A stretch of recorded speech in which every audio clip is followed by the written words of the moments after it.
Saudara, seorang balita ditemukan tewas dengan sejumlah luka bakar di sebuah rumah kontrakan di kawasan Kosambi, Kabupaten Tangerang, Banten. Polisi tengah memburu terduga pelaku yang merupakan kekasih ibu korban.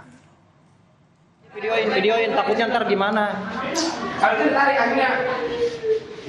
Bang, bareng-bareng aja bang. Nah, ini orang tuanya nih. Teleponin dulu.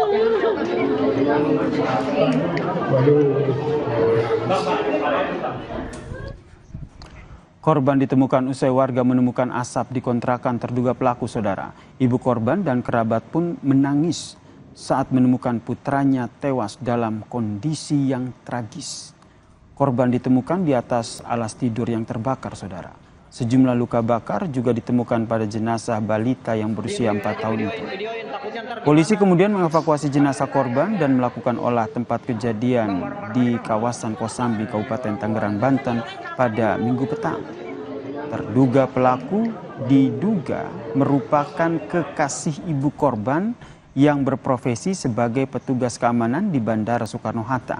Polisi telah mengantongi identitas pelaku dan tengah melakukan pengejaran.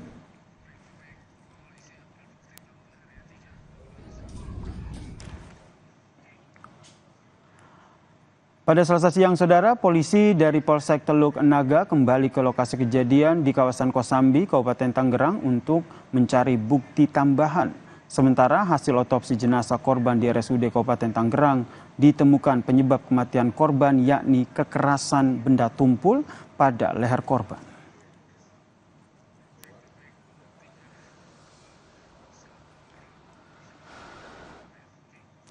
Pelaku pembunuhan balita yang ditemukan penuh luka terbakar di Kosambi, Kabupaten Tangerang, Banten, akhirnya ditangkap di daerah Tasikmalaya oleh tim Jatantras Polda Metro Jaya, saudara.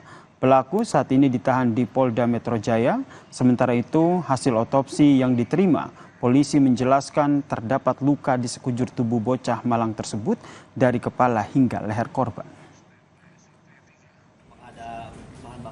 Meningkatkan kasus tersebut dari proses lidik menjadi lidik karena ada dugaan kekerasan terhadap korban dengan menggunakan benda tumpul yang mengakibatkan korban meninggal dunia.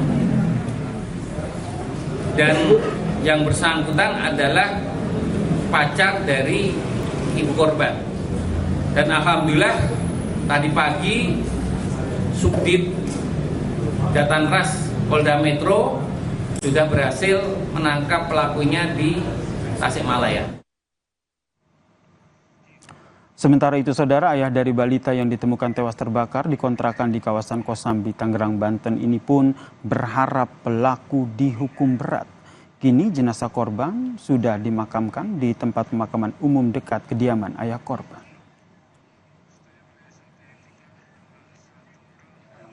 Sangat tragis dan saya berharap untuk para pihak kepolisian mohon dibantu untuk menyelesaikan masalah kasus ini karena buat saya ini terlalu miris, selalu sakit buat saya, anak kandung saya berharap untuk pihak kepolisian dan Bapak Presiden kita, Bapak Prabowo Subianto, mohon dibantu untuk menangkap si pelaku penganiayaan atau pembakaran. Saya mohon untuk ditangkap dengan hukuman mati.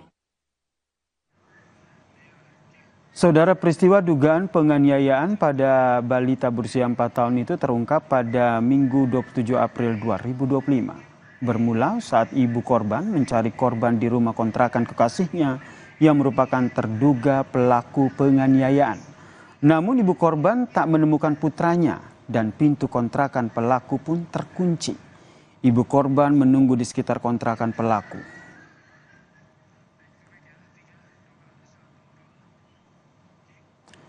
Warga kemudian menemukan kunci pintu kontrakan pelaku di selokan, saudara. Kemudian ibu korban ditemani dengan warga membuka pintu kontrakan dan menemukan asap yang mengepul di dalam kontrakan.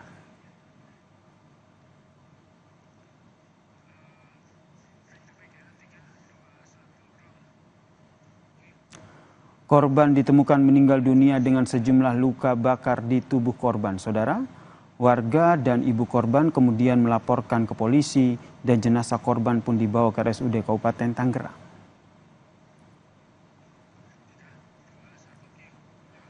Seorang balita ditemukan tewas dengan sejumlah luka bakar di sebuah rumah kontrakan di kawasan Kosambi, Kabupaten Tangerang, Banten, saudara. Polisi akhirnya berhasil menangkap pelaku yang diduga merupakan kekasih korban. Membahas kasus ini sudah bergabung bersama kami kriminolog dari Universitas Indonesia, Adrianus Meliala. Selamat petang, Mas Adrianus. Selamat petang, Mas Yasir. Melihat kasus ini, balita yang ditemukan tewas diduga dianiaya, apa yang bisa Anda baca dari kasus ini? Cukup sering hal ini terjadi dan itu umumnya ketika orang dewasa yang menjadi pelakunya itu melihat anak itu sebagai objek lemah untuk menjadi sasaran pelampiasan emosinya. Jadi ketika dia marah kepada pihak lain yang lebih kuat atau di mana pihak itu tidak mampu dia lawan, lalu kemudian dia lampiaskan kemarahan itu kepada pihak yang lebih lemah, dalam hal ini anak-anak, ya. Itu dalam bahasa psikologi disebut sebagai displacement. Jadi dalam psikologi dikenal yang namanya mekanisme pertahanan diri.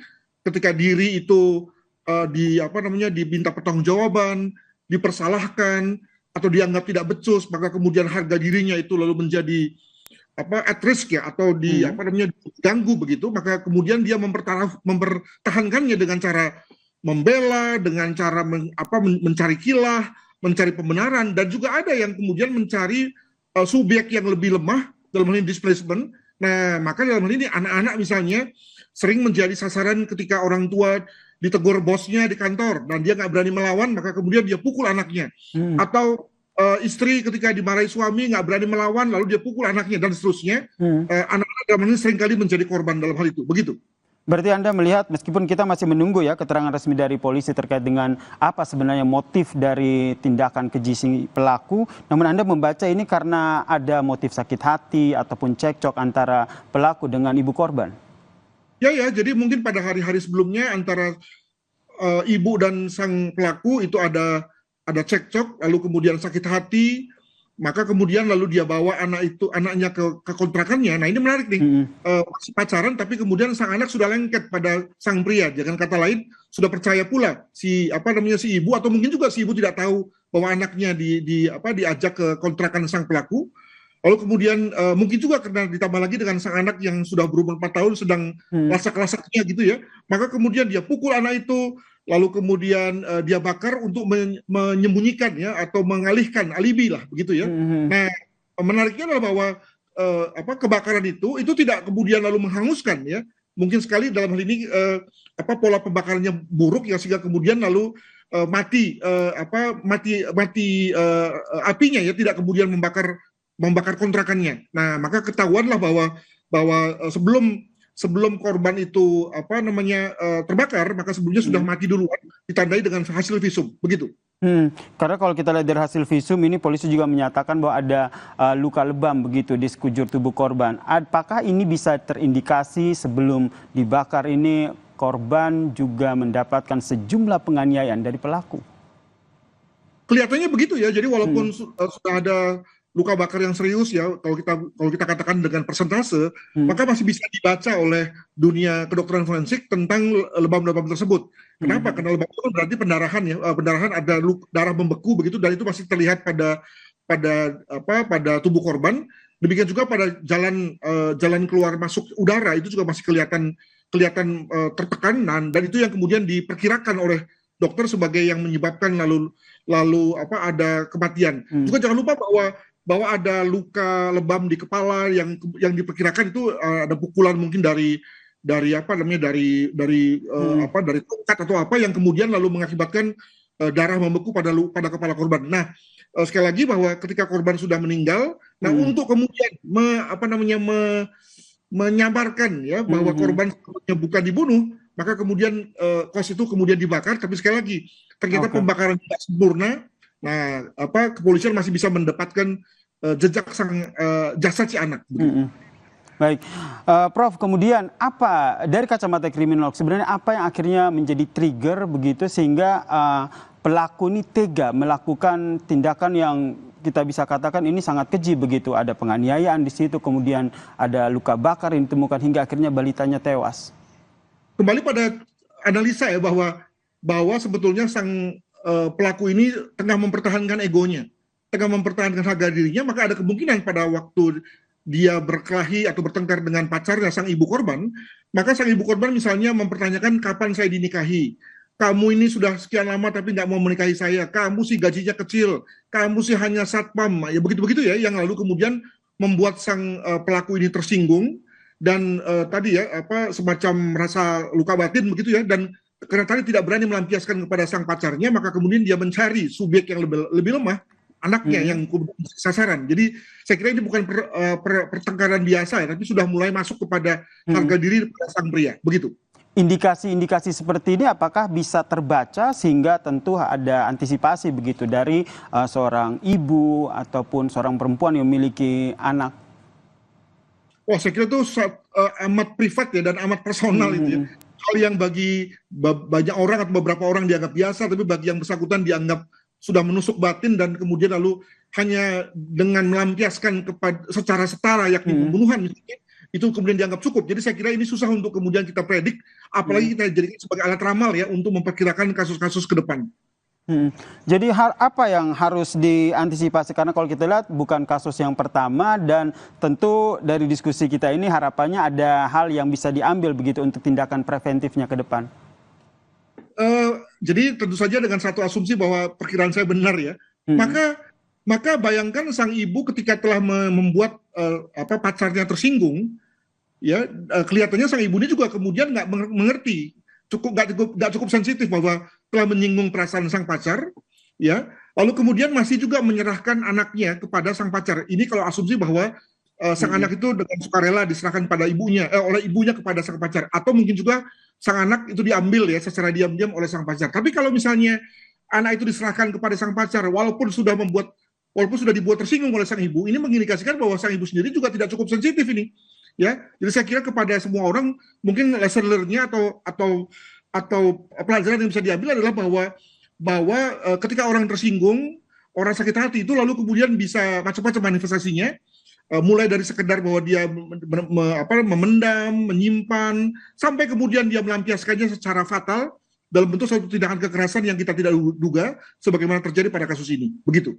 Baik, terima kasih Kriminolog Universitas Indonesia Adrianus Meliala telah berbagi perspektifnya terkait dengan kasus ini.